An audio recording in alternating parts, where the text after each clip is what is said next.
All What's right, up? we are here. Will you stop? Episode 2.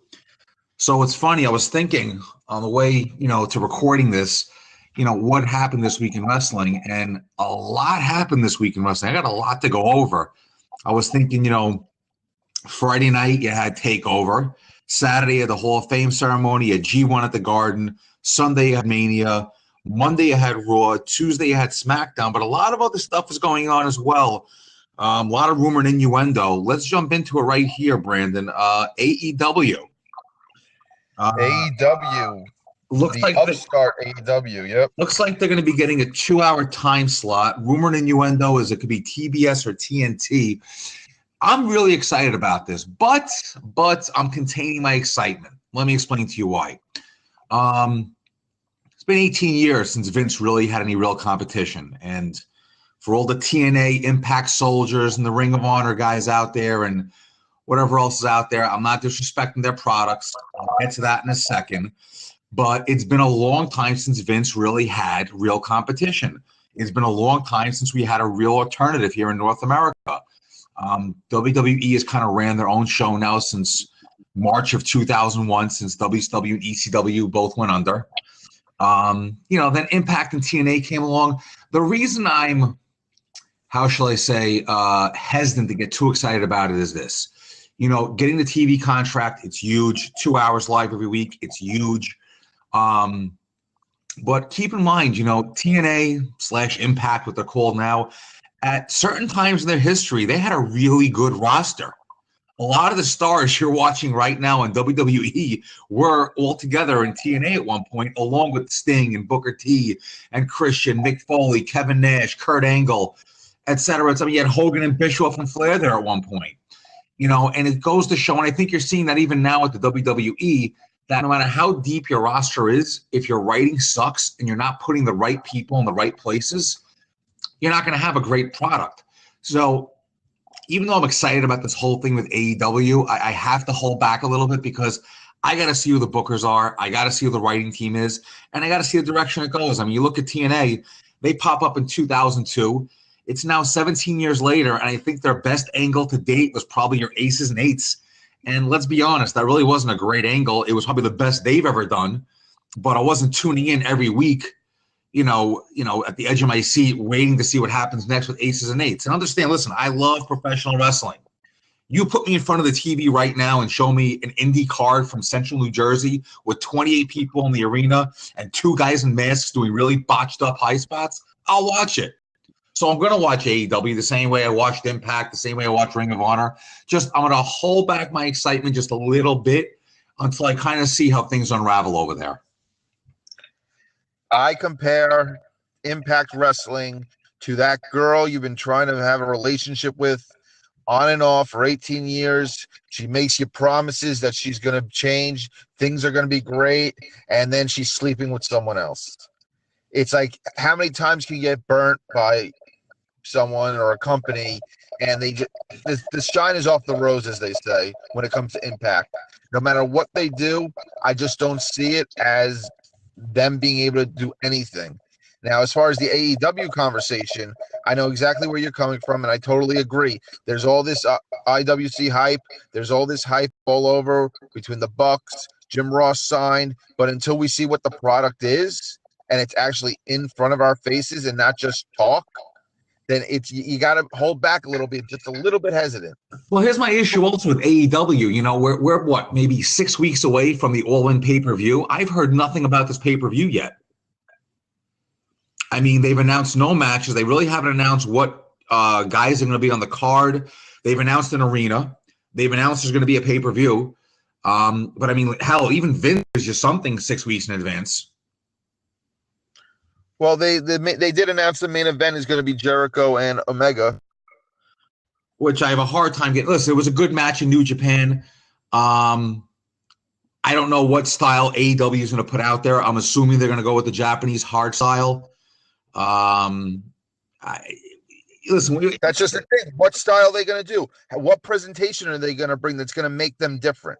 Right. I think that's a lot of the issues we're having with AEW right now, where I'm having an issue getting excited about it. Listen, The live time slot, thank God. I need something else to watch. It's probably going to be on a Tuesday or a Wednesday or a Thursday, I assume, with SmackDown going to Friday nights. Whatever station they get on, it's going to be fine. But keep in mind, you know what? TNA, they had a good time slot also. They were on, Spike TV Thursday, I think it was, for 2 hours, right? Every Thursday night? Thursday at 8 p.m., yes. So, I mean, they had a good time slot. They had everything going for them. There was a time where I think even Spike TV was picking up a lot of their a lot of the bills they had to pay for advertising like that. So Spike TV put a pretty, I think Bruce Pritchard actually mentioned on one of his podcasts, something to wrestle with, that they put a pretty nice how shall I say effort into it, but it just they didn't do anything with it. Like I said, you can give me the greatest listen, you could take WCW's roster in 98, 99 and look at it. That was a great roster. They just didn't do anything with it because of bad writing. So at the end of the day, you know what? I'm excited about it. It's a great thing for wrestling, especially in North America. It's bringing things, that maybe we haven't seen before. Listen, we really haven't had a true Japanese horror style federation in North America. I mean, ECW was probably the closest you had to that. So you know what? This might be something we need in North America. I hope Cody and company and Tony Khan learn from the mistakes of Impact and just to completely go the opposite way whatever Impact tried to do. Yeah, because listen, they're around, but it just didn't work. Listen, we need this. I think it's good for everything. It's good for the business. It's good for wrestlers. It's good for wrestling. There's no downside to this unless we wind up with another TNA. And then at that point, we're just going to puke and cry and whine about it. We'll still watch it, but we won't be happy. Well, you know what I'll do? If they fail, I'm going to go into my room and I'm going to lay on the floor and have a tantrum. Yeah, speaking of which, so let's go to the how's that for a segue? Yeah, I mean, this thing is kind of, I got to be honest. I mean, I may wind up going into a rant on this one. This is so far out of the realm of what I've ever seen in my life. I've been a fan, like I said, my entire life, basically. I've heard of wrestlers having a hard time over a finish. I've heard of wrestlers being upset. Listen, Stone Cold Steve Austin walked out on the WWE because they wanted him to do the job with Brock Lesnar, and it wasn't on a pay-per-view. So this is not the first time someone's thrown, a hissy fit in the history of wrestling. I mean, basically, arguably, your biggest name after Hulk Hogan, Stone Cold Steve Austin, walked out in the company. But this is ridiculous where Sasha Banks, who I affectionately refer to as Botcha Banks, because her matches are more like, her matches kind of remind me of those videos you get where it's like a really nasty sports injury and you don't want to watch it, but you kind of have to because you're curious to see what happens to the person. That's kind of what her matches remind me of. Like that video of the gymnast from last week. Right. It's going to be bad, but you can't turn away. Like that weightlifter who just broke her arm, doing the weightlifting competition. It's like, you have to see it out of like morbid curiosity. I find that Sasha Banks' matches are more for myself, morbid curiosity than actually anything else. Because honestly, her matches are just literally, they're comic gold sometimes. So, and listen, I'm going to say this, not to be any cheerleader, but at least Bayley didn't walk out and she may have had the hissy fit in the hotel, but at least she showed up Monday and did her job, quite literally, to Alexa Bliss. Right. But at least she's still there and doing her job. She may not have liked it, but she didn't run away and go on vacation and bitch about it on Instagram. Listen, she went into business for herself, Sasha, which, as we know, you just don't do. At the end of the day, I mean, you're an adult. You're getting paid a significant amount of money. You're basically working for the number one company in the entire world. You're not that talented to begin with. Listen, she has a job because obviously she's hitting a nerve with some audience. My thought process, my opinion on this one, I could be wrong, I could be right. She obviously hits a nerve with young girls. She's not going to hit a nerve with guys 18 to 49 with that demographic. She's not going to hit a nerve, I think, with even women 18 to 40. I think she's hitting that young girl demographic, probably selling a decent amount of merchandise to them, which is the only reason I can think of why she has a job there. To me, it's only a matter of time before she kills herself or somebody else in the ring. I mean, on Instagram, she's literally showing up week in and week out with some sort of new botch. But when I read, and listen, this could be just, complete exaggeration by the IWC. They've been known to do that, obviously. I know it could be just people making up stories. There's no actual proof. Right. But Like I told you, see a video of her laying on the floor throwing a hissy fit. I have to take it with a grain of salt. But if that is true, where an adult woman is on the floor of a locker room at the biggest show of the year, literally having a tantrum like a 2-year-old because she's told she's going to lose a fake championship. I mean, let's be realistic here. What do championships mean in this current state of wrestling? Okay. 30 years ago, if you were the number one guy, you were the champion. Hulk Hogan was the number one guy in the WWF. He was the champion. Ric Flair was the number one guy in the NWA/WCW. He was the champion. And then so on and so forth. You're at a point now where they basically put the belt on just about anybody who gets even a reasonable pop these days. I've never in my life heard of a hissy fit on this level where somebody was upset about losing a tag team championship. To the point where you're laying on the floor and throwing a hissy fit. I'm not going to get into the whole professionalism aspect of this whole thing, but what is the issue here? Like, since when do people really care about wins and losses? is she really that spoiled? Like that's what it comes to, I think. And I mean, you and I off this podcast for many times have had arguments about entitlement in today's wrestlers. And this is what I will have to agree with you on this one. This is about her feeling entitled that she should have that championship for a long run. You know, it's funny. When Vince did his podcast with Steve Austin, he mentioned how spoiled this generation was, how they weren't going to brass ring. And you know my opinion on this WWE roster. The current roster as is right now is definitely not one of the more talented rosters they've ever had. It's not the worst roster they ever had. I mean, listen, new generation roster was on a different level of bad. I find this to be a very mediocre roster. And we'll get into my feelings on this roster, I think, later on in our cast when we discuss what we want to discuss today. But at the end of the day, I think there's a very entitled roster who doesn't deserve a lot of what they think they deserve. What I would do, if personally, in my opinion, if I was running WWE, I would hold her to her contract and keep her home for 3 years or whatever's left on that contract. Yeah, I'll pay the downside. I'd bring her in and job her out every week, every pay-per-view. I'd have her working SmackDown, Raw, every pay-per-view, and job the shit out of her. Yeah, but if she's not willing to show up for work, you know, like kind of like what Neville did. He was out of the spotlight for a year. Well, then they hold her to her contract, and if she doesn't show up, she's in breach of contract and doesn't get paid. Simple as that. And you don't let her out of the contract. You don't let her go to AEW. You don't let her go to ROH. You don't let her even go to Impact to make money. You keep her in the closet, put away for the next 3 years until she is totally forgotten about. Right. Or like I said, you simply job her out. Listen, another example of somebody spoiled. Dean Ambrose. This guy pops up in 2012. They give him everything on a silver platter, and he's whining and leaving. I mean, if it's true that AEW is offering him $6 million, hey, I get it. There's no way Vince is giving this guy $6 million a year. Now, you and I are not big Dean Ambrose fans. I'm not going to sit here and say I hate Dean Ambrose. But when he comes on TV, yeah, I'm not going to sit there and go, wow, what's about to happen next? I think the highlight of his WWE career was when Bobby Lashley on Raw said that he was going to take care of Renee for her. Her reaction was actually great. I think that was the highlight of the night on Raw. We'll get into that in a little bit when we go over Raw. But, I mean, Dean Ambrose leaving, you know, it's almost like if he's going to get that kind of money, hey, can't blame the guy. But it's another example of these guys really thinking that they control the industry. I'm going to actually go the flip on that, on the Dean Ambrose situation. What if he's just burnt out? He gave them plenty of notice. He wasn't renewing a contract. He's done everything they've asked of him. He's jobbed the entire time. I think he's won one match, and that was that Shield reunion match. But in the last 3-4 months, he has jobbed out every single match.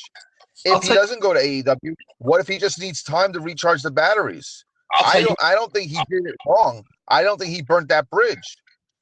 I'll tell you what then. If he's burnt out, then that shows me how weak this generation of wrestlers are and how weak this roster is. Burnt out, guys in the WWF back in the 80s were on the road 300 days a year, doing 2 to 3 house shows a day sometimes. Burnt out, he's been on the main roster for 7 years. How is somebody Brock? Ran off after 2. Another whiner. But the bottom line is 7 years you're burnt out. Hulk Hogan was main eventing for what, 25 years? Come on. If you're burnt out for 7 years and I'm running a wrestling federation, I'm going to keep you away from me as far as possible. To me, it just shows weakness and no character. But that's just how this roster is now. Like I said, it's a mediocre roster. They don't have a lot of character, and they really haven't had to work hard for what they've gotten. And we'll get into that a little bit. So last week we have TakeOver Friday night. Wasn't a bad show. Meltzer, of course, lost his mind, had an orgasm, and said that I think at the main event, what was it, Gargano and was it Cole was the greatest match in WWE history. Okay.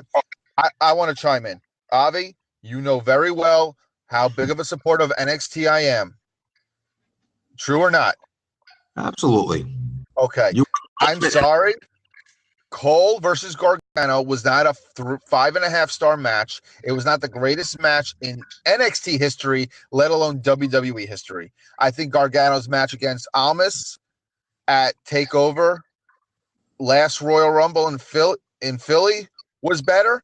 I think his first match with Ciampa after the injury was much better than this 2 out of 3 falls match. This match was all boiled down to freaking the last 5 minutes. And I think Meltzer is giving it 5.5 stars for a 5-minute ending because of how hot the end got. But the match in its entirety, these guys were not meshing, in my opinion. And I'm one of the biggest NXT fans. You and I fight about it all the time. But that match was not 3 stars. 3.5 would be pushing it, in my opinion.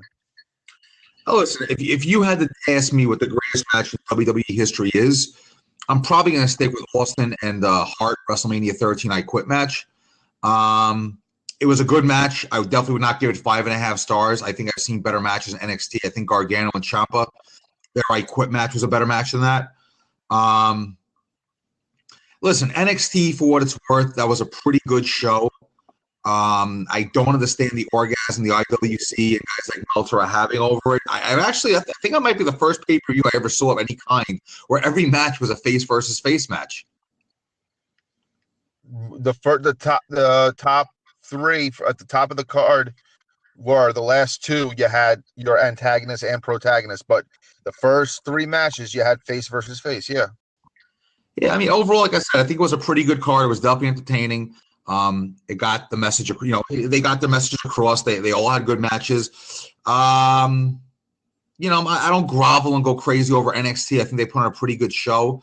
The only issue I think I have at NXT at times is that it tries to be almost like a hybrid of that New Japan hard style and WWE slow plotting style. And I think that's where things get a little lost, is because the WWE style, and they've always had their own style. You can go all the way back to the 70s even, where they always had their own unique style. I just don't think you can mesh anything with it. And I think when you try to mesh that hard style from Japan with that slow plotting style, you wind up either with a match that makes no sense, where both guys are either overselling or underselling, or a match where you're slow as molasses for 10 minutes and then you have 3 minutes of high spots and the match is over and you've kind of lost the story there.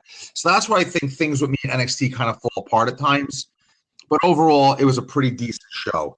We had the Hall of Fame on Saturday. It was a decent show. I fell asleep during Bruce, the fucking Barber Beefcake's Hall of Fame speech. It definitely was one of the more painful speeches to listen to. Overall, fun time. We also what happened with Bret Hart. Not cool. Some maniac decides to go jump a guy who's 60-some-odd years old, cancer and stroke survivor. Absolutely ridiculous. And then from there, you had the G1 at MSG. How you doing? Interesting stuff happening there. Are you certified G and a bona fide stud, because you can't teach that? Yeah, these two guys show up at AEW. Not AEW. They show up at the G1. Obviously, we all know this was not a shoot because absolutely no security or police jumped over there. So and those punches looked about as worked as possible. I like that they were going with this. There was a sold-out crowd. The crowd was really into it. Typical New York crowd, loud and proud, lots of chants. Pretty good matches. I'm a huge Jay White fan, so seeing him lose wasn't great for me, but the match was a good match. Overall, very good, very enjoyable card. I thought, yeah, they had a 30-minute ladder match for the ROH title. Matt Taven won the belt. Okada got the belt back from Jay White in another 30-minute match. The Guerrillas of Destiny became dual champions. And Yeah, I don't know. it's when I look at stuff like G1 and I look at New Japan, and it gets me back to thinking about AEW. It's just the G1 was good. Ring of Honor puts on good shows. I think the issue you're having is that in North America, especially, you need a story. It doesn't matter what the match. You can't just throw random matches out there. You need a story. And that's where I think Ring of Honor kind of falls a little short at times. They just don't give you enough of a story. If you're throwing two guys out there for the sake of throwing two guys out there, you're going to wind up in almost like the story version of a spot fest, where how can two guys who don't have a feud get into the ring and tell a story? You understand what I'm saying? Yeah.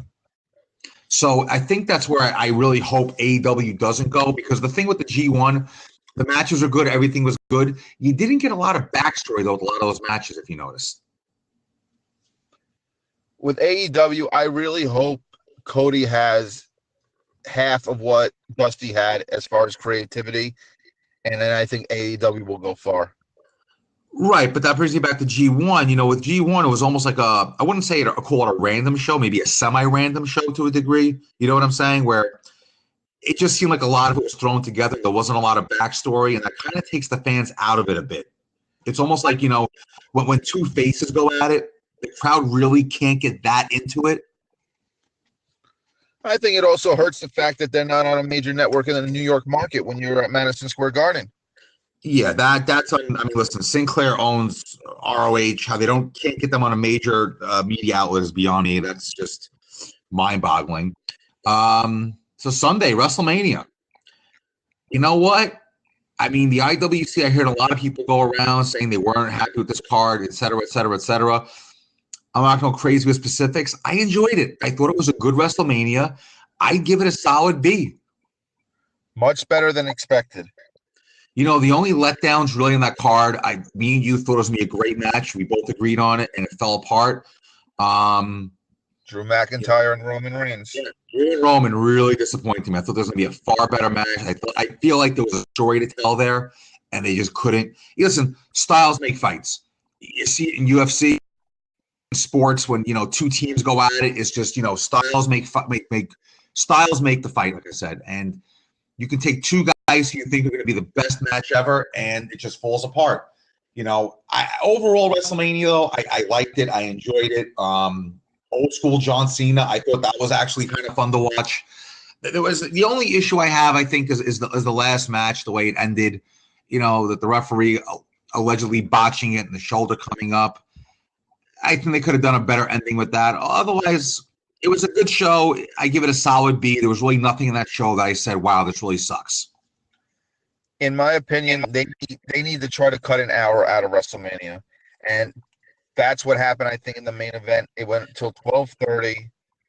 It was 7.5 hours, the longest WWE pay-per-view in history. And it was just too much after the middle of the matches, after Bryan and Kofi, the crowd just seemed dead. They were just spent. It's hard having it there for 8 hours. Listen, we were spent after that. We're sitting on the couch. Yeah. We're sitting on the couch watching, nice and comfortable, and it just, listen, like I said, it was entertaining enough.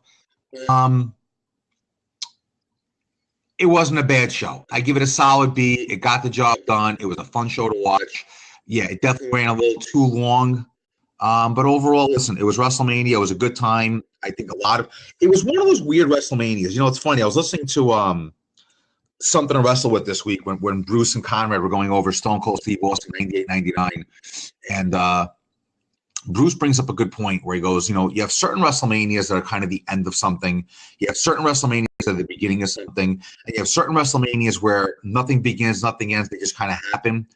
I kind of feel like this was one of those WrestleManias where, not much is going to change. I just feel like it's just one of those things. I think more is going to change this week with the Superstar shakeup coming up than at WrestleMania. It wasn't the changing of an era like a WrestleMania 14 or a WrestleMania 3 or anything like that. It wasn't the end of an era like a WrestleMania 14 or or even like a WrestleMania 17. It was just one of those WrestleManias that just happened. Nothing major really happened on it. If you think about it, it was just a regular WrestleMania. I have a question for you. How do you have a good, decent WrestleMania, and then the next night on Raw, you have perhaps the worst episode of a post-WrestleMania Raw ever? Yeah, I mean, the bait and switch on Raw was off the chain, actually. I mean, I heard half the fans walked out once it became a tag team match, and the ones that stayed behind basically chanted AEW the whole time. Yeah, I mean, honestly, I think the two highlights of Raw was, like I said earlier, Bobby Lashley and that Renee Young comment, and her reaction, I think, was absolutely hysterical. And I got to be honest, Sami Zayn cracked me up. That promo was absolutely hilarious. I actually read today that Vince has given Sammy carte blanche to write his own promos. So that's supposedly coming right from Sammy. I guess I don't know. I don't care where it comes from. I thought it was actually very funny. Definitely very, very. It was definitely one of the funnier promos. Probably his best promo to date. Whoever writes it, great, did a great job. If it was him, great. If it was one of the 40-man writing team, that's fine too. I had fun with that one. I thought that was probably the highlight of the entire night. Otherwise, that was a painful episode of Raw. Yeah, that I don't know what that was probably the worst post WrestleMania Monday Night Raw I have ever seen in my entire life. Is the bird puppet Bray? You think it's Bray, the bird puppet? I have to assume it is. I mean, I can't think of anything else that would make sense. But then again, with these days and this writing team and all the crap they're putting out there, who the hell honestly knows? I mean, honestly, they throw stuff out there. It's just, I mean, why is Baron Corbin on TV every single week? Just please explain that to me. I got no answer. I mean, I don't know. The Baron Corbin thing kills me. Lars Sullivan finally shows up. It took him long enough. I mean, the guy was dealing with anxiety issues, so I'm not going to knock him or anything like that. But he beats up Kurt Angle. And then the next night he goes on SmackDown and beats up some people. I guess they're going somewhere with this. Yeah, I mean, he's got a problem with the Attitude Era. That's what it is. He wasn't a fan of the Attitude Era. He's beating up Attitude Era guys. Yeah, I mean, it definitely, like I said, it was a very weak episode of Raw. SmackDown, equally as weak, but at least they didn't pull a bait and switch. You just kind of knew it was going to suck right from the get-go. Listen, this week is the Superstar Shakeup, so we'll see what happens. I'm guessing it looks like Braun's going to SmackDown. That's probably going to be your biggest switch over, I think. I don't think anything major is really going to happen. You think Braun will be the biggest name moving? Yeah. I think Braun's going to be your biggest one going. But otherwise, I mean, listen, it brings us back to to the roster that's going on now, and one of the things we both want to discuss, NXT and WWE development. And I actually did homework this week. I did my homework this week. I'm glad you did. If you look at the history of wrestling, back in the days you had the indies that were basically your feeders to WWF, NWA, AWA, what have you. And the way from what I read, the way to get into the business, you either found a school, not many existed back then, where you found someone to show you the way and you worked your way up. And then probably around the late 80s, early 90s, schools started to pop up, like Johnny Rods popped up in Brooklyn. Little shout out to Johnny Rods and his boys. They actually have a show coming up Saturday, May 11th at the world famous Gleason's Gym, 130 Water Street in Brooklyn. You got Mayhem. Interested in tickets, hit us up. With that, once the school started to pop up, the guys were getting better, tryouts and things like that. I know Johnny Roz, a lot of his guys would go to IWCCW. That was coming out of the New England area. Then from there, ECW, they started to pop up. And if you think about it logically, a feeder system for a major wrestling federation makes a whole hell of a lot of sense. I know at some point in the 90s, the USWA set up an agreement with WWF at the time that they were going to use them as a feeder system. They would basically train guys. There was a guy down there, I believe his name was Flex Kavanaugh. Flex Kavanaugh. It sounds That's a Rocky kind of name. Yeah, I believe he turned into something big. Not sure if we ever heard from him again. I don't know. He might be somewhere in Hollywood now, for all we know. Yeah, he's probably just an extra in some movies. Never heard of him again at Flex Cabin.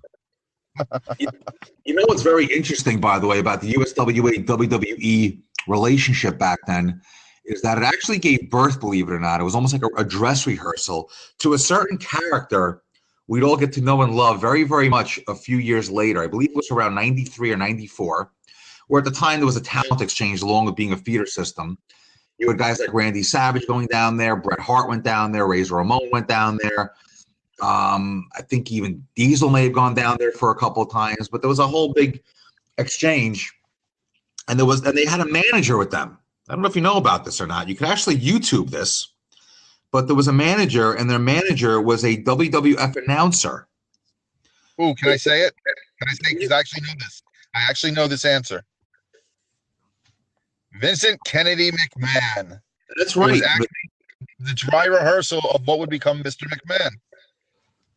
Yeah, believe it or not, he came down there. He wasn't the owner of the WWF. He actually was the an announcer. You can YouTube this. They actually have a YouTube special where they basically give you the entire feud he was down there for, and it was actually the beginnings of the Mr. McMahon character. And it's Mr. McMahon to a T. If you look at his interviews, look at the way he speaks, that's Mr. McMahon for you. That relationship continued, I would say, probably around until 97, maybe 98. And then from there, I believe Ohio Valley started, and at the same time, WCW actually started the power plant. ECW then started, I believe it was the House of Hardcore, whatever it was called. Mojo or something like that. All right, I got to stop, but you're coming in way broken up. You there? I'm here. Sorry about that, but we're good now. All right, so going forward now, so you have the power plant, the ECW was a House of Hardcore. So now, from what I understand, the WWE developmental starts around 97, I believe it was, where you have Dory Funk ran the Funkin' Dojo. And I believe you had a couple guys by the name of Val Venus, Edge, and Kurt Angle, I believe, were part of that class. Never heard of them. And then from there, I believe you went to Ohio Valley, Heartland Wrestling, and then Championship Wrestling from Florida, or rather Florida Championship Wrestling, and then NXT, if I'm not mistaken, correct? FCW Florida became NXT once Triple H rebranded in 2012. And, you know, I look at NXT, and I like the idea in theory. In theory, you're basically setting yourself up where you have a farm system like they do in baseball, basketball, hockey, even football now starting a farm system. And it makes sense. If a guy gets hurt, you have someone to bring up to replace them. And by the same token, when the guy is ready to recover, he can go down there, get rehabbed, et cetera, it works out great. I just don't think NXT, for what it's worth, is being utilized well enough. Here's my take on it. I like the theory, like I said, of developing guys, developing their characters. And then when you bring them up, they've already been on TV. They've already been exposed to the WWE audience.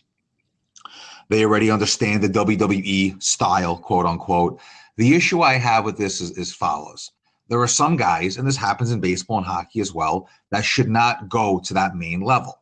There are guys, like we both agree, Gargano, Ciampa, don't belong on the WWE main roster. They're better off in NXT. Their style suits NXT. And if they go to the main roster, they're just going to get lost there. I think Neville would have been better suited never leaving NXT. By the same token, I think there are guys now in the main roster who should get sent down to NXT. My theory is this. If you're on the main roster, there's a reason for you to be there. When Vince Russo was running WWE and WCW, or he's doing the writing for them, his big thing was everybody should have an angle. And I kind of like that. But my thing is this. If you're on TV, you're on TV for a reason. If we're going to give you an angle, we're going to give you an angle for a reason. If we have nothing to do with you right now, why not send that person back to NXT or to NXT and throw them in an angle that might work out down there? Maybe they just got to get down there, recharge their batteries, renew their gimmick, what have you. Also, when you take somebody off TV for a certain amount of time off the main roster, that actually enhances their character sometimes. But my whole thing is, like I said, is that when you're on the main roster, you should be there for a reason. Right now, you have too many guys in the main roster that are literally taking up space. In my opinion, those guys should be in NXT right now, working their way up. Where I think NXT, like I said earlier, falls apart is they're almost trying to do a hybrid style with their wrestling, where I feel like a lot of matches are trying to do that Japanese hardcore mixed with that slow plotting WWE style. And like I said, you get like a 13-minute match where it's 10 minutes of the WWE style and then 3 minutes of one high spot after another. And it almost kind of loses the story you're trying to tell. And that's when you get 5.5 stars, because that's exactly what Cole and Gargano was. The first 2 falls were completely like that, completely slow plotting, and then you do the last 5 minutes of the high spot. So I'm actually agreeing with you on this right now, that the combination just isn't mishmashing correctly. Now, I think another place where NXT is giving us issues, and you're seeing it right now with Botcha and even with Dean Ambrose to a degree, is that it almost spoils this generation. Think about it. To come up and become a professional wrestler back in the day, look at the story of Mick Foley, where he started from. Look at Stone Cold Steve Austin, where he started, right? Look where The Rock started. Look where Triple H had to get started. Look where Taker had to get started.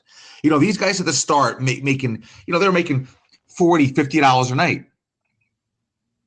And driving them 3.5 hours to make another $30, $40 a night. You hear stories of Sting and the Ultimate Warrior sleeping in their car and buying rotisserie chicken from the local supermarket just to get food.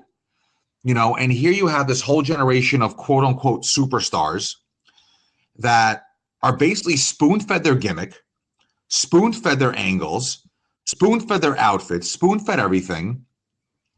I'm not sure what the starting salary is in NXT. I'm sure they're not making millions, but I'm sure they're making a pretty decent salary down there. And it definitely is a lot more than $50 a night.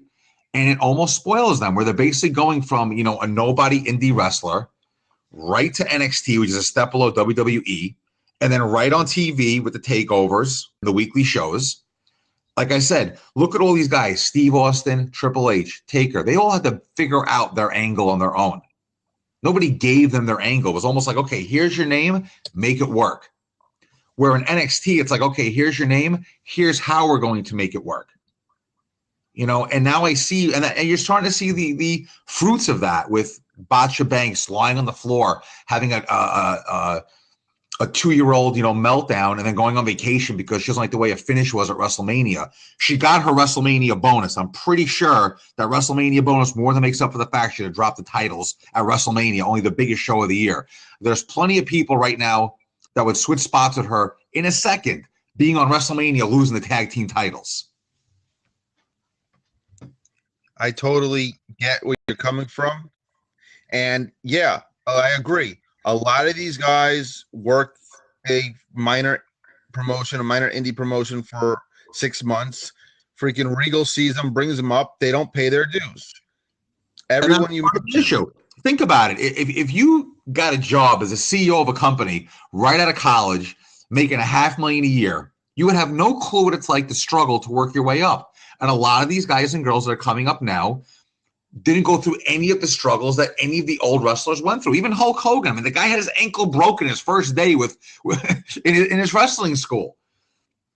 You know, and this, you know, and these guys now, like you talk about Dean Ambrose being burnt out. These guys are so pampered and so well taken care of now. You're burning out from being on the road for 7 years. I mean, come on. You know, and I think it's going to hurt the WWE in the long run, NXT, unless they change their approach to NXT. I think for NXT to really work to where they need it to work, it has to be like a real farm system. If you have no reason to be on the main roster, that means that you have no actual angle to go to right now. You got to go to NXT and figure things out. But by the same token, just because you're in NXT and you're up and coming, it doesn't mean you're going to fit on that main roster. Take someone like Gargano. I don't see anywhere Gargano fits on the main roster. Not at all, unless they slap him in 205 Live, and then he's never seen from again because no one watches it. You know, I mean, I look at his character development. I look at the way he works his matches, and honestly, that's a guy who I could see better off, believe it or not, in Impact or New Japan. I think he's fine at NXT, but on the main roster, I think he's absolutely. If I look at the NXT roster right now, and I mean, you look at a guy like Velveteen Dream. Honestly, would you even see this guy in the main roster? Do I see him? Yes, I see Vince loving this guy, but I also understand where you're coming from and the exact point you're making. And from your point of view, yeah, he shouldn't be on the main roster. I think NXT also lately, over the last couple of years, their character development definitely lacks. What was the last great character to come up from NXT? Like, was it really Bray? And they blew it with him up there. I was a big fan of Bray. Now, that was a guy who really couldn't stay in NXT. He was, to me, that's a guy that does not need to stay in NXT. That's a real true WWE character. They blew it with that guy. At the end of the day, that was a guy that absolutely 100% belongs on the main roster, and they never should have touched his character. But there are other guys that, like, you look at even Shayna Baszler. Would she fit on the main roster? I don't know. The only way she would fit would be a lackey to playing Arn Anderson to Ronda Rousey's Ric Flair, if you will. But on her own, yeah, I just don't see it either. I look at the War Raiders. I think they're great. I like the War Raiders a lot. I absolutely do not see them on the main roster right now. And I agree to your point that you made a few minutes ago about guys who have no direction being in NXT. A couple of years ago, they did that with Zack Ryder. They brought him down to NXT. He freaking teamed up with Mojo, even though Mojo's a waste right now.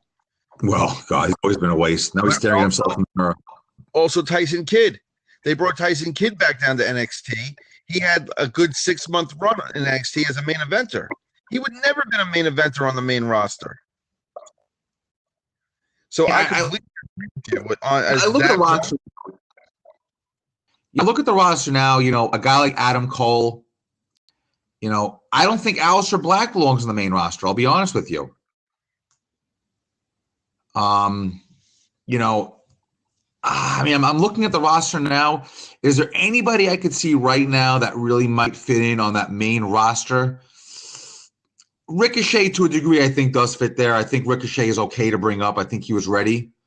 Velveteen Dream, I don't see it. Ciampa, I don't see it. Gargano, I don't see it.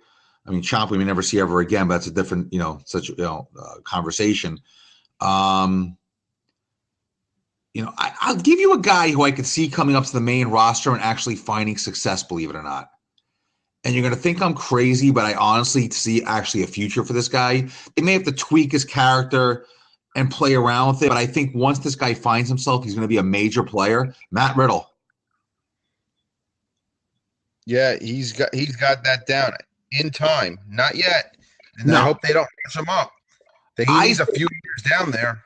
Yeah, he's a few years away. I give him a good, 3 to 5 year. And that's another thing. I think NXT is bringing up some of these guys too fast. In my opinion, you should not be in NXT for anything less than 3 years before you come up, unless you're some sort of, out of this world, can't miss, like Brock Lesnar type superstar. Although, and Brock Lesnar spent 2 years down in Ohio Valley? Something like that, yeah. And John Cena, the same thing. John Cena, actually, I mean, he was out in California, went over to Ohio Valley. He was probably in the minor leagues, quote unquote, for a good. I think you should spend minimum 3 to 5 years in NXT if you're ready to come up. Matt Riddle, I think, is 2 or 3 years away. When he does come up, I think Matt Riddle is going to be a major player. I'm going to go out on a limb right now. I can easily see Matt Riddle within 5 years main eventing and winning the championship at WrestleMania. WrestleMania 40? You're calling WrestleMania 40? No. I hope not. I think he should be up later than that. No, I think WrestleMania 40 is good timing for him. Now that I think of it, I think he has to tweak his character. His in-ring stuff is fine. They have to tweak his character a little bit, but I think he's a guy that can come up and definitely, do some damage, so to speak. Velveteen Dream, you know how I feel about him. I do not see him on that main roster. I think he's an NXT lifer. Um, And there shouldn't be anything wrong with that. There shouldn't be anything no, wrong with being NXT lifer. Gargano has said he wants to be NXT for life. He doesn't want to go to the main roster. listen, if you're in NXT for 10 years and you carve out a good career for yourself, you're basically on the second biggest organization in North America. If you think about it right now, NXT is your number 2 in America. And let's be real, it's still WWE. Obviously. Come on. But it's different, though. It's on a smaller scale. I think the matches are a little different. The angles are very the same. The characters are very much the same. I'm looking at some of the women wrestlers that are on the NXT. I'm not looking at NXT UK. I don't think I've watched one thing from them. There's really Kairi Sane, maybe I could see on the main roster at some point in the near future. I bet you see her on Tuesday. Speaking of Kairi Sane and Io Shirai, I bet they're the ones that Paige brings in. I could see that. I wouldn't mind seeing her. I could see her forming a tag team actually with Asuka, and they go after the tag titles. I doubt you'll see the one of them falling on the floor like a little kid if that happens. By the way, I look at the tag team situation at NXT. It's a weak tag team division. I think the War Raiders, unfortunately for them, are going to come up real soon. I can probably see them losing the belt team in the next takeover and coming up by SummerSlam or right after SummerSlam. Agreed.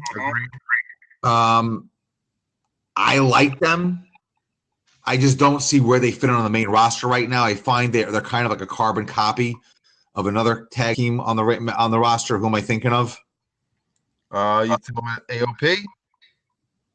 Close. Give me another one. Who? The Ascension? No, come on. Give me another one. Big guys, yellow outfits. Oh my God! Why am I drawing such a blank? Come on. Big guys, yellow outfits. I can't Big think. guys, yellow outfits. Yellow and black, big guys. Come on, help me out. I'm completely drawing a blank. Oh my goodness gracious. I'm old. Leave me alone. I can't give it to you. It's going to hurt me too much to give to you. They're Raw or SmackDown guys. Oh boy, I don't know if I can give you this hint. I wish we had some callers right now to go off on you. I would love for people to go off on me. Trust me. Oh man, come on, think. 2 big guys right now. They're on the main roster. They're not getting a lot of notoriety, although they should. Holy smokes! You're gonna have to give this to me, dude. I can't think of it right now. Oh my lord. Come on, you know I have memory issues. Come on. Think. Okay, anyone want to call in and help me out, guys? No. I'm not giving it to you. You gotta figure it out. Go right now and look. I'll on the SmackDown roster. I believe they're on SmackDown. And you look up the tag teams, and you tell me who I'm talking about. When you figure out who it is, it's actually gonna kill you. But even with that, it's like I look at NXT, and like I said, it was funny because for a while they brought up a lot of guys that we see now on the main roster, and it's almost like that feeding frenzy's kind of gone, and what you have now just it isn't that great down there. It's almost like they cleaned out the roster is what it almost came down to.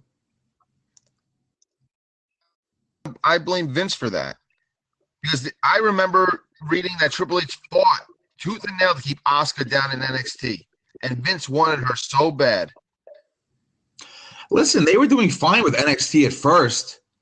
I mean, not with NXT, with Asuka at first, and then they just blew it. I mean, that match in WrestleMania against Charlotte, that should have been one of those where she's in the figure 4 for 20 minutes and passes out to the pain. They blew it with that one. Then they take the belt off right before WrestleMania again. That just that was a giant mess. That was an absolute giant mess. It's like I say, I think in theory NXT is good. I just think you're at a point now where it's just they have to figure out where they're going to go with it. You can't sit there and have a farm system for the sake of a farm system and just constantly pull guys out of the farm system and not refurbish it. And that's where I think NXT is right now. I can say right now, that's probably the weakest roster NXT's ever had. Well, in the last few months, you've pulled out 7 guys from NXT. Vince is basically doing to NXT what he did to the territories and poaching the talent. Yeah, problem is he's bringing guys up that are just way, way, way not ready yet. Dana Brooke is a good example. She should never have came up on that main roster. She was nowhere even close to being ready. She should never have came up. That's one I could think of right off my head. The Ascension, the minute they came up, they were a joke. They went from being top tag team for a year in NXT to being literally a joke with Fandango. Listen, I'll tell you right now, the All Pain, I like them a lot in NXT. Since they've been up, I've not been happy with the way they've been. I hope this injury to whoever one is injured is good for them, and they end up coming back and they get hopefully rehashed into something better. Yeah, they're not. They've been treated very. By the way, did you figure out who that tag team is? No, I still can't figure it out. Come on, dude. Big guys. They look just like the War Raiders. Come on, think they came up. God, maybe 6 months ago or so. You're not talking about the Bludgeon Brothers, are you? Oh, I know the Bludgeon Brothers. You're killing me right now. I cannot believe you don't know who this is. You need to just tell me. I can't figure this out. WWE Mark right now does not know who it is. You need to help me out. Maybe we should ask Izzy. He seems to be the big mark these days. He thinks AEW is a joke. Well, none of our listeners know who he is, so I don't think that's going to help us right now. You got to just give this to me. I don't know if I can. I'm going to have to sweat this one out a little bit. I can't. It's yellow. He's not even thinking right now. Bar? Are you talking about the bar? No, not the bar. You're killing me. You're killing me, Small. Just give it to me. Come on. Oh man, I wish you had callers to call in right now. Well, like I said, I think both of us do kind of agree that right now NXT is not being treated the way it should be treated. I think there are better ways to bring guys up than they're doing right now. I think guys are getting rushed up too fast. I think once they get up there, it's almost like, okay, they're up here. Now what? If you're going to bring guys up, have a plan for them. That was always, that's always Triple H's thing. When he wanted guys to come up, he wanted them to have vignettes and a plan. But Vince just seems to want to bring guys up because something new. They need something shiny and new. Lacey Evans, for weeks, has done nothing. Nikki Cross is a great character, and they do nothing with her except have her standing in the back watching Kofi Kingston. I'm a huge fan of Nikki Cross. Nikki Cross, to me, can honestly be I think she could be a star. I'll be honest with you. I really think she's got the makings of an absolute legitimate superstar. Like, her character is perfect. She's a psychotic little thing. How could you not love it? Here's a better question. What about EC3? They bring EC3 up for what? He's barely been on TV. It's funny you bring up EC3. It's like there were so many times in TNA where he was on the cusp of kind of grabbing. I was like, okay, this guy's got it. I feel like he's missing something always with his character. And I'll tell you this: they were reporting that main event this week, they actually put Spud with him again. So I wonder if that's going to be a thing for him. It's funny. I've always looked at EC3 like that guy that, it's like you almost think he's going to get over, and then at the last second, you're like, nah, not ready, not him. It happened in TNA. It's happening in WWE right now. I remember they did something where I think he was hitting on what's her name, Mandy Rose. They could have turned that into something. All right, we're back. All right, not sanity. I'm going to give you sanity on this one. Yeah, But there's another. You did one one little promo saying Sanity is coming, and you've done nothing with them. You had the three of them job to The Miz 2 weeks ago. Right, and that's why I wouldn't want, the War Raiders coming up, because honestly, I think they're a talented team. I actually like them a lot. They were great at TakeOver. That match, they actually carried that match, to be quite honest with you. And I think Vince would absolutely just bury those guys. Although I think those guys would be better served as heels, by the way. And let's be real. If they go up, who the hell do they have in the tag team division? There's literally nobody else. There's nothing else. Like I said, this is why I think AEW, the timing is perfect for AEW. I think if they hit the right chord, and the whole thing, listen, you're only as good as your hottest angle. That's what it comes down to in wrestling. If you look at the golden age of wrestling throughout, it's always going to be, what's your hottest angle? Your golden age of the 80s, it was Hogan Andre, Hogan Savage. I mean, granted, Hogan was just basically American pop culture on a different level, but basically was, take Hogan and don't give him any hot feuds. He's not as hot as he can be. Andre really took it to the next level. Savage took him to the next level, and so on and so forth. Even if you go New Generation, the Hart-Michaels feud basically carried New Generation to a degree. And then Attitude, of course, there's Austin against McMahon. Then The Rock pops up and him and McMahon have their issues. Then him and Foley go Rock and Sock. So there's different, when you have a hot angle, it feeds into other angles. You look at the NWO, for instance. That was a hot angle, but that also helped out the Luchadors, the other cruiserweights, and the other parts of WCW that really had that machine running for 83 weeks, so to speak. If you look at Ruthless Aggression, even take Cena and Edge and their feud out of the equation, that's a bad era. And right now, you don't have any signature feuds, so to speak, in the WWE. You're, like I said, you're only as good as your hottest feud. And right now, WWE doesn't have any hot feuds. So, if AEW is going to become what we hope it becomes, they're going to have to come up with that hot feud. And, just because the talent's there doesn't mean you can do it. Look at TNA. There was at one point where the TNA had the majority of the leftover WCW roster when WCW went under. You had Sting and Angle together. Those two alone should have been able to carry that company. They did nothing with either one of them together. AJ Styles was there for how long? Samoa Joe was there for how long? Booker T was there. Foley was there. Bully Ray was there. Bubba Ray, whatever you want to call him. And on top of it, look at it this way. Right now, Impact, their biggest name signing is Rob Van Dam at 47 years old. You had the freaking end of WCW. You had every one of them is literally Hall of Famers right now. And you had them 10 years ago, and they were still in their primes, and you did nothing with them because you couldn't come up with something. They had these guys 15 years ago. Listen, this company opened up in 2002, and I'm not going to sit here and rant against TNA, but I think when people get excited about AEW, they have to say at one point had a roster that consisted of Sting, Kurt Angle, Christian, DDP, Nash, Bubba Ray Dudley, AJ Styles, Samoa Joe, Abyss, Sabu, Rob Van Dam, amongst others, Bobby Roode. They did nothing with it. Eric Young. They did nothing with those guys. That's a lot of talent to have on one roster, and they did nothing with it.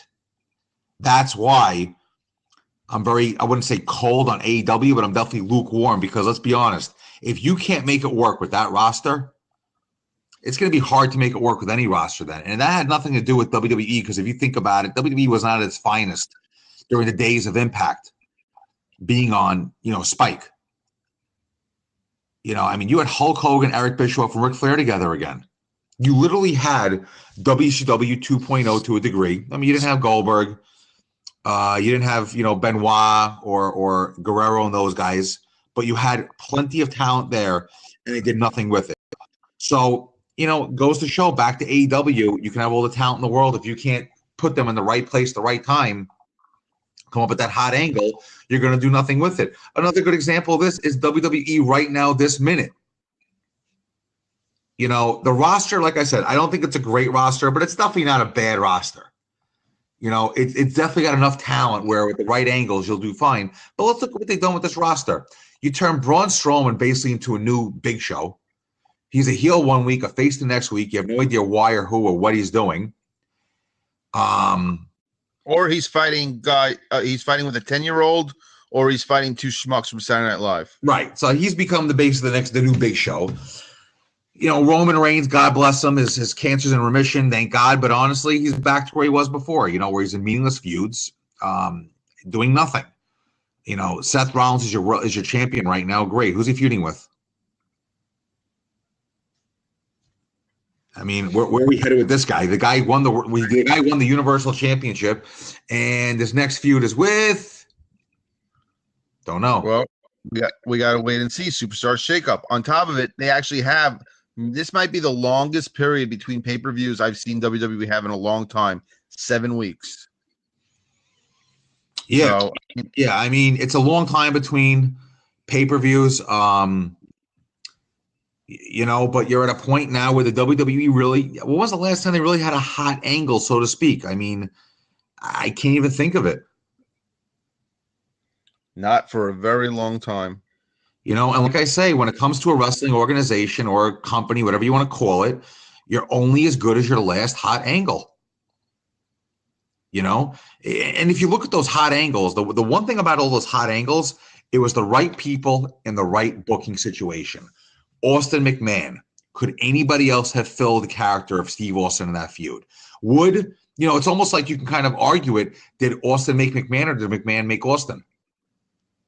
You know, it was like the perfect storm to make that feud work, you know. And even if you look at the NWO, you know, Hall and Nash, yeah, they were great. Hulk Hogan made the NWO what it was. Hollywood Hulk Hogan made the NWO big.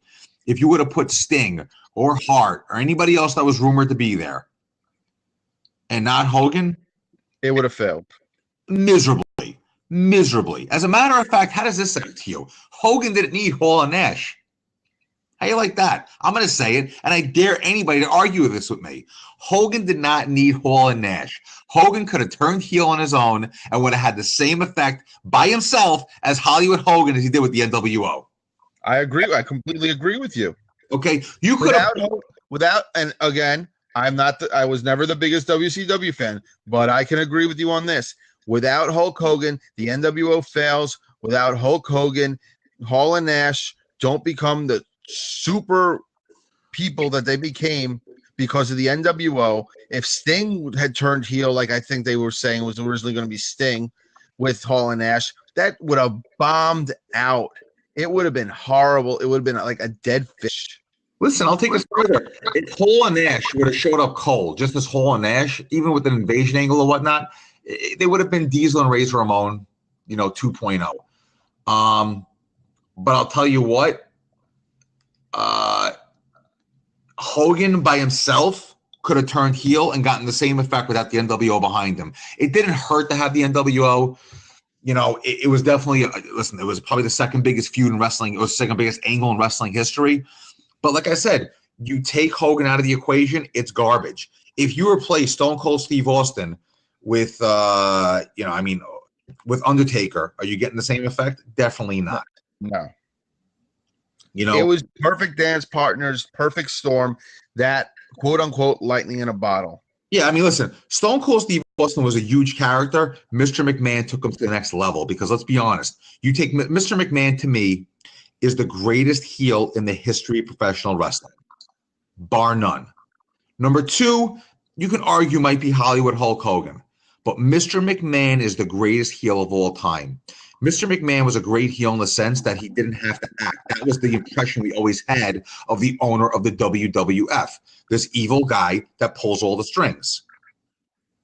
So if you think about it logically, you know, if you put anybody else in that, Mr. McMahon made a lot of people a lot bigger than they would have been just by feuding with them.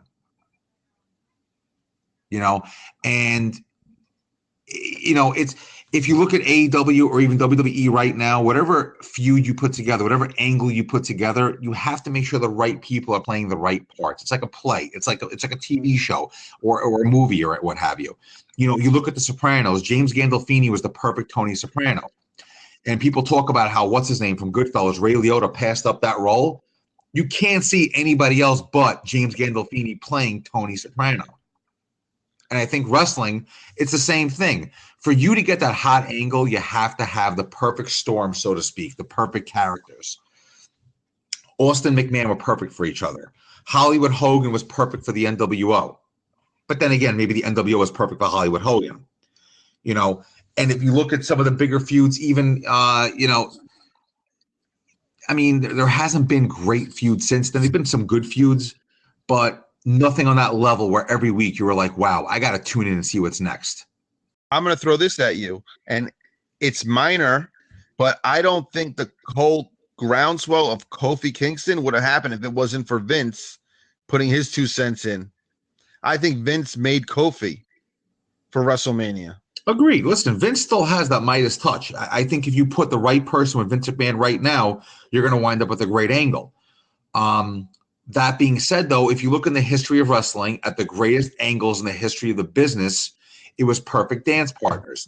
Dusty Rhodes, Ric Flair, Hogan Andre, Hogan Savage, Hart Michaels, Piper Hogan, Hollywood Hogan, Austin McMahon, Austin Rock. Perfect dance partners. You haven't seen much of that, though, to be honest with you, since WCW and ECW went under. I mean, during Ruthless Aggression, I guess you could say Cena Edge. I was gonna say, yeah, I would say that was the last major feud that you could talk about that, like, head to head to compare to, like, the superhero with the arch nemesis would be like a Hogan Savage, like you said. But I think Cena versus Edge was at last, you know, superhero versus supervillain. Yeah, I mean, you haven't seen anything even remotely close to that since. Gargano and Ciampa, honestly, that'd be the closest. And they listen. I have a lot of issues with that feud. I mean, you had a 1.5 year long blood feud. They get back together just to break up again. I mean, I saw no reason for that. That feud was perfect as it was going. That feud, in a lot of ways, was almost like a modern day, you know, Valentine Santana feud, where it actually felt real. Like, you felt like these two guys really hated each other. It was really the antithesis of what a feud should be. Antithesis, I'm using the wrong word. It was really the I'm trying to think of the word I want to use. Really the I can't. What was that? The blueprint of a perfect feud. Yeah, I mean, it really is. You know, to me, it was the antithesis, rather, what I wanted to say, of what WWE does, where they take two guys, throw them together, they get a pay-per-view match, maybe a Raw or SmackDown match, and maybe one more pay-per-view match, and it's done. These guys went at it for 1.5 years, and it could have kept going. I mean, listen, the neck injury, obviously, you couldn't have, but that was one of those feuds that really should have gone a little further, and a little bit of blood wouldn't have hurt that feud either. I actually I want to compare them almost to Dreamer and Raven. Yeah. I mean, I think their matches were much better. I think they're more entertaining, those two. I was never a huge Tommy Dreamer fan. Well, I meant just the bad blood and the blood feud in itself, not necessarily the work rate. Yeah, like I say, it brings me back to the Santana, Valentine feud, Rhodes, Flair. If you will, a lot of the Savage Hogan feud was there with that. You know, people forget that. You know, Savage Hogan, when the Mega Powers exploded, they were feuding way before that. 85, they were already feuding. And those two had a long feud with some really good matches. That's where I think NXT also dropped the ball. That was a feud that really never should have stopped. You know, obviously the neck injury, like I said, you couldn't prevent, but that was a feud where had those two been maybe a little better written, I think the feud really could have cemented its place possibly as the best feud probably in the last 10 years in WWE.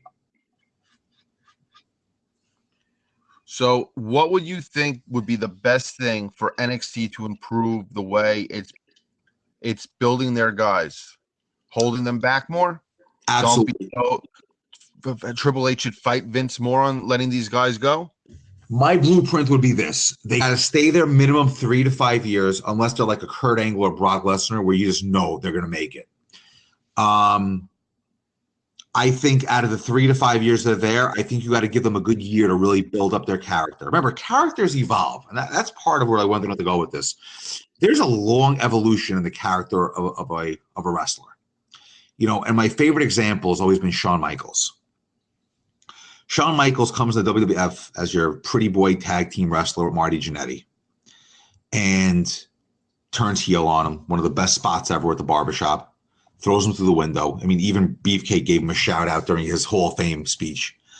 And when he starts out as a heel, he starts out really very similar character to his tag team character, typical pretty boy, but now he's got the cockiness and the girl with him, and he does his little pose, and he sticks with that character for a little while. Then he becomes like, the good guy and the cheesy baby face, kissing babies, et cetera, et cetera. But he's still playing. He was so white meat when after Sid attacked him. He became such a white meat baby face.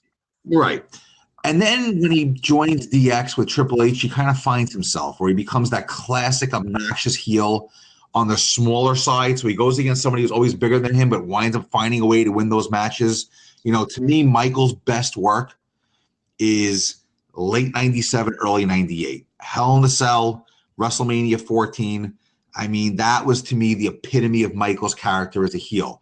And that's where you really see a heel type an evolution of a character.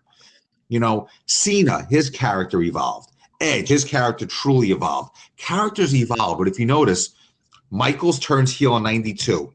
Doesn't really find his niche as a heel till 97. That's a 5-year journey of a character right there. So I think you have to take that same attitude with a lot of these NXT guys where they need a good 3 to 5 years for that character to evolve into what they need it to be. Look at Hulk Hogan. Can you imagine if they had the NXT attitude with Hulk Hogan where after a year they just brought him up and he was ready to rumble as Sterling Golden or whatever the hell he was? It took him 4 or 5 years to find Hulk Hogan. And even then, he gets the belt in 84. He doesn't find the Hulk Hogan that we all know and love till probably late 86, early 87. You're talking a 3-year evolution right there of the Hulk Hogan character. I have an even better angle, so to speak, on this whole NXT thing. You're bringing these guys up when they need these 3 to 5 years to find themselves. Then you're taking away from the guys who are there who haven't found themselves yet and might not because they don't have that platform anymore because you got to make room for the new toys. Right, but listen, I'll take it even further. When you're ready to bring these guys up, give them vignettes. It's like, okay, this guy's coming in. What is he coming in for? One of the best ways I saw a guy ever get introduced to a federation was when Rick Rude pops up in WCW as the Halloween Phantom, gets on the I love that angle. I'm here for Sting.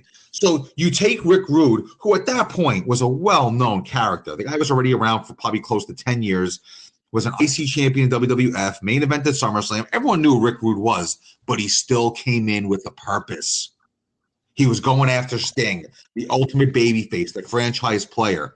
Now you're bringing up guys, and, it's almost like, okay, you're bringing them up. What are you bringing them up for? And that takes us to Raw and SmackDown. You're going to have both shows, I'm hearing, are going to be 3 hours long.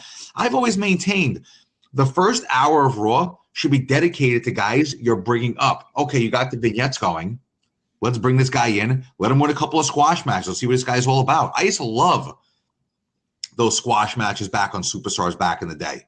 And I don't think anyone's going to complain if you give us an hour of squash matches with 3 or 4 guys that are getting vignettes that you're bringing up.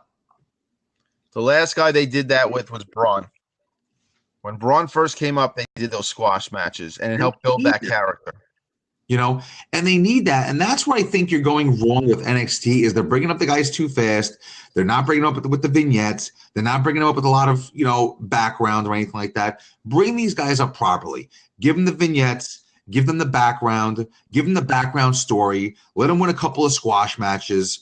And then you'll have something to work with. To bring these guys up cold, man, it's just right now the NXT formula, I think, like I said, it's good in theory. It's not working out in practice right now is the best way I could put it.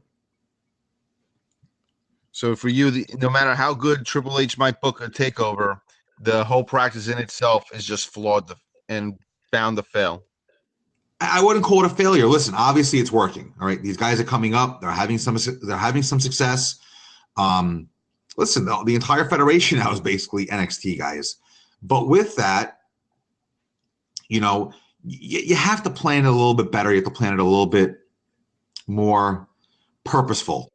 Don't just bring up guys for the sake of bringing up guys. Bring them up for a reason. If they don't come up with a reason, the fans have no reason to get behind them.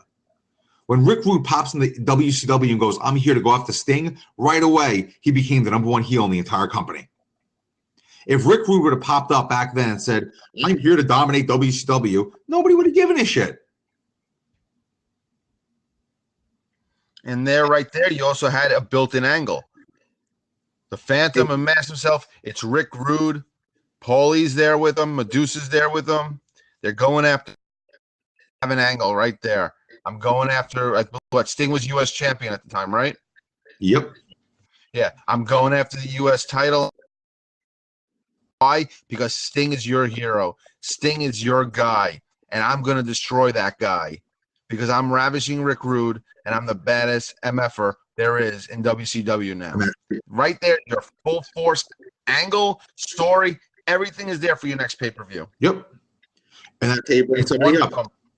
Now you're bringing guys up. You're bringing them out cold. You're just kind of shoving them out there. You're hoping your NXT audience catches on to it. And you know what? I don't know how big the NXT audience is. I don't think it's as big as people think it is. Because you've gotten a lot of dead reactions from a lot of guys that came up recently, if you noticed. Well, NXT is definitely a niche audience. I can agree with you on that. And I don't think let's look at it this way. Most of the crowds are usually parents with their kids. The kids aren't watching NXT. Listen, I'll be honest. I don't watch NXT all that much. I watch the takeovers. I'll watch a show here and there. I definitely do not follow NXT religiously. I'll be the first to admit that.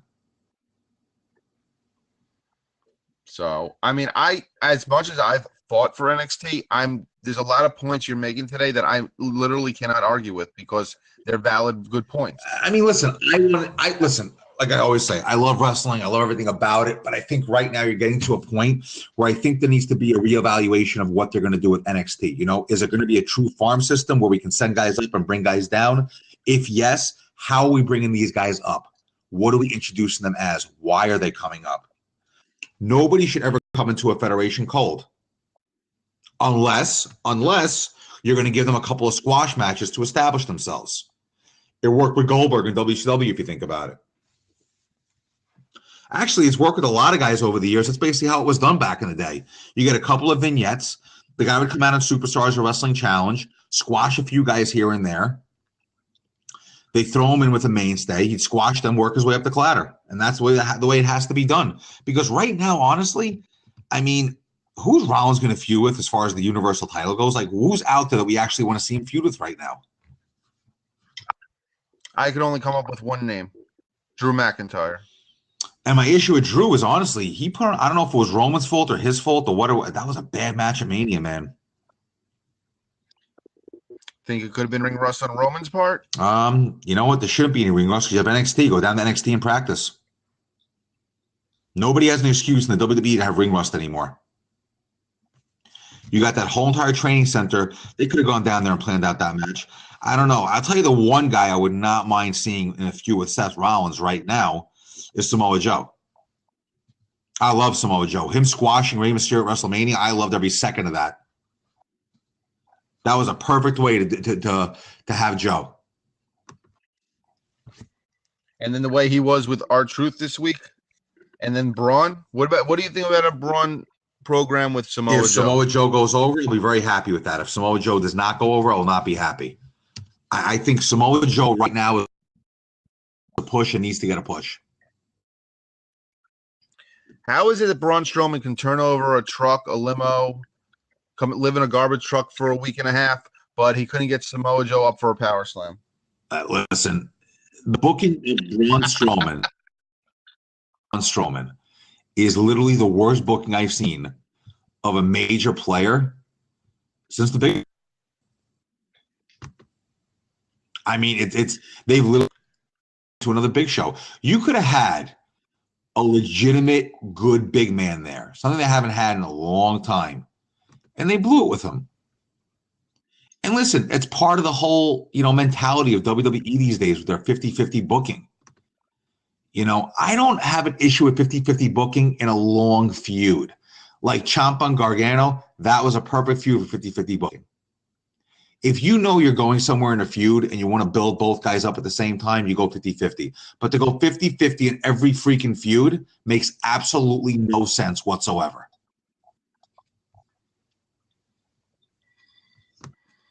No. I agree with you. I usually like to argue with you. There's usually an argument to be made, but I literally have no argument with you on the things you're saying today. And that's bothering me as much as it's bothering me. The yellow tag team. Who was the yellow tag team? You said who it was. It was what's their name? Oh, was it? Okay. And it's, but speaking of tag teams, oh man, this is grinding my gears. You have the Revival on Raw. They're a good tag team. They're a good tag team champion. Hawkins and Wright. Come on, man. No reason for that. I'm not even going to get into it. I don't think it even deserves a discussion. No reason for that. It's just what I really hope, though. What I really hope with AEW is that they do the absolute polar opposite of WWE, so we don't wind up with the TNA. I think the problem with TNA, going back to that, was that they almost tried to emulate the WWE product. Mm-hmm. 2.0. It's like you got to do your own thing. The one thing that really separated WCW from the WWE, especially during the NWO era, is how different the two of them were. If you look at WCW and WWE during, say, New Generation era of 93 through 95, whatever it was, I mean, they were exactly the same. And I think TNA at first tried to be different, but then it was like, okay, let's just do what they're doing. If AEW can stay to themselves and stay in their own product realm, so to speak, I think they'll be able to be fine as long as they have the right writers. I also hope they're not working everyone to making it. They have this grand plan and it's a half-cocked plan. I really hope they're taking their time and doing things the right way for the sake of the wrestling business. Listen, we're going to see a lot more stuff pop up over the next few weeks, I assume, because right now you're at a point where you're about 6 weeks away from their first pay-per-view. So whatever they have up their sleeve, they need to get it going and fast because, 6 weeks is going to fly by. And May 15th is going to be a big day for them because that's when the upfronts are for, what are they, Warner Entertainment, whatever the TBS and TNT are called these days. They're going to have. They're putting out they're getting the advertising, the sponsors ready. Listen, they got work to do. I hope they do it. It'll be good for the business. And if not, we'll be sitting here bitching about WWE for the rest of eternity. Yep. And we'll do it again next week because you know what I'm going to do now? I'm going to go in my room and I'm going to go lay on the floor and have a temper tantrum. Okay. Don't forget to click on the link, subscribe to this podcast, and we're coming out every Sunday. We'll be dropping new episodes, maybe even some bonus episodes during the week. Well, that's it for tonight, boys and girls. Enjoy your Saturday night. Don't do anything I would do or wouldn't do. And we're going to see you next week. And you know what? Hopefully Raw and SmackDown, the Superstar Shakeup, is going to be a lot better than this past week. But I have a feeling we'll still have a lot to talk about. We'll have a lot to talk about. For that, I'm Avi. I'm Brandon. Have a good one, guys.